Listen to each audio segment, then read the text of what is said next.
లోకము నన్ను ఆకర్షింపగా, అల్లరితనము నా చుట్టూ చేరగా, ఓటమి నా బ్రతుకును హేళన చేయగా, నీ కృపతో నన్ను బలపరచితివే.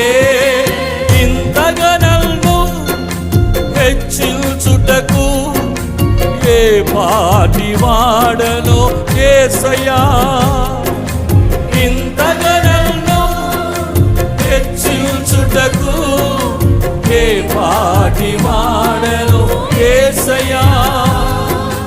నీ కృపకు ఎల్లప్పుడు కృతజ్ఞుడను, నీ కృపకు ఎల్లప్పుడు కృతజ్ఞుడను. పాడదాం.